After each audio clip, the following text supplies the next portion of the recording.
Oke, kembali lagi di Apa Kabar Indonesia Pagi. Sebelum saya lanjut dengan Mbak Devi nih, saya ingin kita minta juga untuk reporter kita di lapangan mendengarkan apa sih yang menjadi juga pandangan masyarakat, begitu ya. Nah, ini kita bergabung dengan Fatimah Albar yang berada di kawasan Menteng, Jakarta Pusat. Fatimah, informasi apa yang bisa Anda share bersama dengan masyarakat di sana? Ya, Rifadi dan Kamarati dan juga pemirsa, memang seperti kita ketahui Badan Pusat Statistik mengeluarkan sebuah data bahwa tingkat angka perkawinan Indonesia ini mengalami penurunan yang cukup drastis, terutama di 3 tahun terakhir. Nah, data tersebut juga berbanding dengan angka perceraian yang justru makin meningkat, terutama pada tahun 2023 ini. Nah, saya mau nanya pendapat masyarakat mengenai data tersebut. Dan saat ini saya sudah dengan salah satu masyarakat, dengan Mbak siapa? Angel. Mbak Angel, ini kan ada data menunjukkan penurunan angka pernikahan di Indonesia dan juga peningkatan angka perceraian. Tanggapannya seperti apa sih, Mbak? Wajar sih, soalnya kan UMR di sini juga kecil kan. Terus habis itu kayak ekonomi juga belum stabil. Terus saya juga lebih mau fokus berkarir dulu. Melihat fenomena ini di sosial media juga, tanggapannya seperti apa, Mbak? Kalau di sosial media saya lihat banyak yang selingkuh, banyak yang cerai. Terus habis itu kayak DRT juga banyak. Jadi bikin takut atau gimana tuh, Mbak? Iya, takut. Jadi lebih mau fokus buat berkarir dulu. Nah, Mbak Jan sendiri udah menikah belum? Belum. Belum menikah. Saya belum. Alasannya belum menikah kenapa? Ingin fokus berkarir sih. Terus habis itu mental juga belum stabil. Jadi ada beberapa faktor ya, mulai dari mental, terus juga masalah kesiapan biaya dan ketakutan dari sosial media yang dilihat itu juga ya, Mbak ya? Iya. Baik, terima kasih Mbak waktunya. Nah, itu pemirsa tanggapan salah satu masyarakat di sini mengenai fenomena penurunan angka pernikahan. Dan kalau tadi kita sudah nanya ke perempuan, saya mau mewakili dari sisi laki-laki nih, tanggapannya seperti apa? Dengan Mas siapa? Valen. Mas, ini seperti kita ketahui angka pernikahan Indonesia ini mengalami penurunan dan angka perceraian juga meningkat. Tanggapannya seperti apa? Ya kalau menurut aku sih wajar ya, karena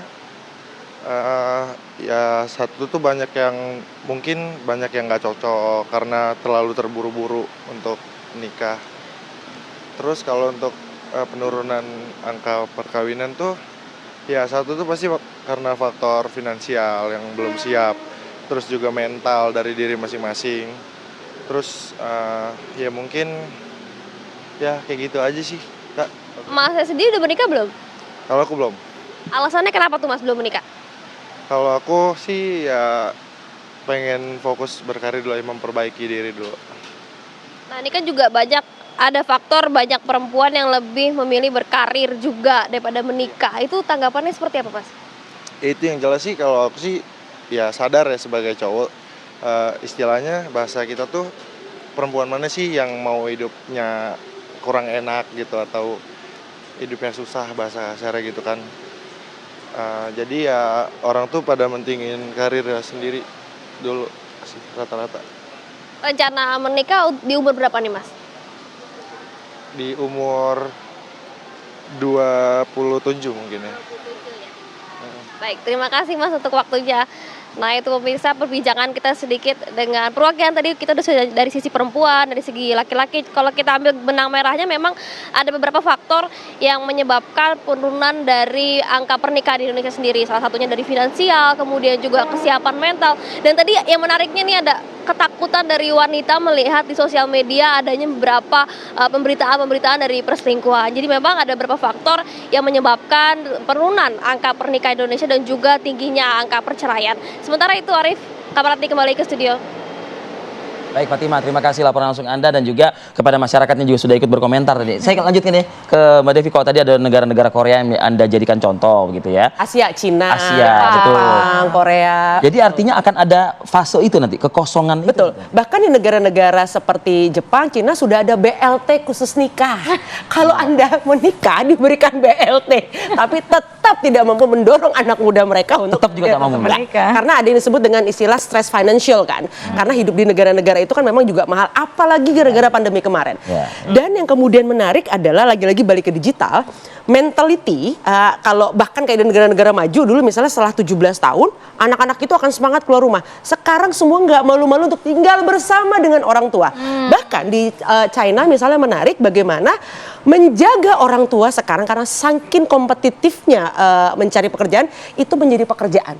Orang tua yang menggaji anak. Kita orang Sumatera tuh kalau bisa anaknya kalau udah dewasa tuh pergi Itu dari dulu, rumah gitu. itu dulu. Amerika segala macam mereka sekarang lagi pusing karena Merantau. Bahkan biasanya kalau di negara-negara seperti Amerika kita tahu 17 tahun sudah harus keluar Nah, rumah. itu dulu. Nah, ini prediksi ini sudah dilakukan 20 tahun lalu. Jadi mereka tidak malu untuk terus berada Dan di rumah. terbukti itu saat ini. Yes. Berarti ini orang Asia ya? Betul. Asia pun juga demikian. Karena persoalan finansial, tingkat kompetisi yang begitu kuat itu membuat susah mencari pekerjaan yang layak dengan tuntutan sekarang. Nah, tuntutan sekarang itu apa? Nah, ini yang menarik. Ini soal keuangan. Jadi gara-gara terpapar media sosial, standar keuangan juga berbeda. Kalau kita di masa lalu, kita mungkin nggak harus jam tertentu, pakai baju tertentu, merek tertentu. Sekarang sulit. Harus punya apa dulu baru mau Betul, nikah ini gitu ya. juga yang kemudian akhirnya merusak mental itu sendiri. Ini semua berpusat dari pola asuh keluarga sebenarnya. Iya. Jadi adik-adik kita yang memang tidak Parenting. menikah itu memang mohon maaf kita semua sebagai orang tua yang juga punya kontribusi besar akan hal tersebut. Jangan hanya menyalahkan ekonomi dunia ataupun karena pemerintah seluruh dunia sekarang lagi sangat serius untuk mendorong pernikahan-pernikahan tersebut. Oke, saya sekarang mau ke Mbak Zoya. Mbak Zoya tadi kan ada komentar dari Fokus ya. Fokus kita ke situ. Bukan ke pertanyaan saya pas off air ya, Mbak. Tadi ada pertanyaan, ada jawaban juga dari warga, anak muda lah kita katakan ya. Sebenarnya takut nikah karena melihat gadget, banyak perselingkuhan, banyak perceraian. Ini berarti sudah masuk ya ke dalam mungkin lifestyle alam bawah sadar dari anak-anak muda kita bahwa kehidupan setelah nikah tuh nggak indah gitu. Jadi akhirnya mendingan nggak usah nikah gitu. Jadi gini, sedihnya gitu ya, ini kan ada apa pedang bermata dua kalau menurut saya ini sosial media gitu ya. Di satu sisi penyebaran informasi itu sangat cepat, which is good gitu ya, kita bisa belajar apapun juga. Dan sekarang kesehatan mental juga lebih terbuka, pergi ke psikolog ya juga masih oke gitu ya, mencari tahu tentang dirinya, kesehatan mentalnya itu adalah satu sisi yang bagus. Tapi sisi jeleknya adalah fakta, kenyataan itu seperti apa sih? Kan kita hanya melihat sosial media, berarti kita melihat kenyataan yang diberikan oleh orang tersebut. Yang berarti belum tentu adalah kenyataan yang sesungguhnya. Nah, sayangnya kan gini, kita tuh banyak hashtag couple goals. Ya, jadilah hashtag couple goals, terus gitu mereka tuh honeymoon, happy-happy gitu. Tahu-tahu loh, divorce gitu kan. Itu shock dong buat kebanyakan orang. Ada orang-orang yang, oh ya kami sedang susah, kami sedang belajar. Tiba-tiba ngeposting misalnya saya mau botakin suami saya karena dia selingkuh. Ya, saya tulis ini di jidat istri saya karena dia melakukan ini. Itu semua terpapar juga di sosial media gitu kan. Dan itu mengerikan. Belum pada saat kenyataannya juga kita lihat masih ada, gara-gara tadi Mbak Devi ngomong, saya jadi ingat kita juga banyak generasi sandwich, Mbak. Ya kan? Beban Di generasi hidupnya sandwich beban hidupnya Generasi itu. ayam geprek. Iya, dan itu kan artinya orang tua kita juga sebenarnya tidak memikirkan finansial secara baik. Jadi beban hidup yang berat itu juga menekan si orang-orang zaman sekarang dan akhirnya terlihatnya jadi seperti ini gitu ya. Walaupun kayaknya bekerja di sosial media itu relatif oke, tapi ada beberapa oknum influencer juga membuat hidup juga nggak lebih mudah kan. Kayak wah, ini jalan-jalan dulu, nggak pernah kerja gitu. Duitnya banyak gitu ya. Duitnya banyak.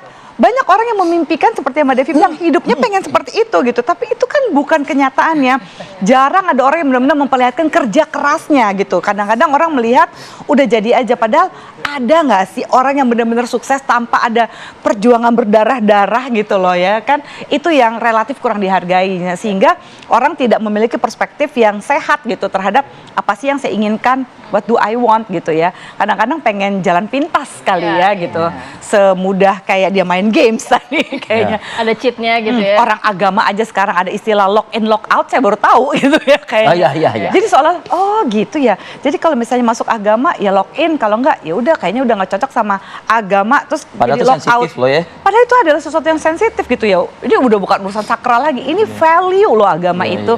Dan dengan santainya diistilahkan lock in lock out. Artinya apalagi ya yang benar-benar cukup berharga sehingga itu tidak disederhanakan sedemikian rupa gitu ya, nilai budaya Padahal agama landasan agama lah yang buat basic kan. basicnya Gitu. kehidupan kita. Oke, kalau terakhir mungkin sebagai penutup Mbak Devi ngeliatnya harus apa nih gitu loh supaya ya kita nggak kekurangan warga negara nanti ya. Karena resesi penduduk gitu. Pertama, gizi mental lewat konsumsi tayangan itu menjadi penting karena ada lagi istilah sekarang resesi seks. Akibatnya apa? Ya, Salah udah satunya ada. karena pornografi. Betul. Nah, itu berbahaya sekali gitu ya. Dan yang kedua tadi yang disampaikan oleh beliau sudah ada risetnya bahwa kalau orang yang terlalu banyak menampilkan kehangatan, keharmonisan biasanya sebenarnya ternyata tidak hangat dan tidak harmonis. Yep. Itu surveinya gitu ya. Jadi hati-hati gitu ya. Plus yang kedua, kita semua sebagai orang tua punya PR besar untuk menanamkan value dengan cara yang tepat dan menjadi teladan. Itu yang paling berat. Karena kalau cuma mengajarkan anak-anak sekarang orang tuanya adalah digital. Ya. Mereka udah nggak mau dengerin kita. Tapi satu-satunya cara bagi kita adalah kita menampilkan diri kita sebagai contoh nyata untuk bersaing dengan halusinasi dan imajinasi yang ditampilkan di media sosial tadi. Oke. Oke, ini menarik sekali ya. Tapi waktu kita sangat terbatas. Terima kasih banyak Mbak lima Devi. segmen. Buat radio sampai sore kayaknya menarik. Kayaknya sesinya over aja. Oke. Oke, terima kasih ya Mbak Zoya Ahmed dan juga Mbak Devi. Assalamualaikum.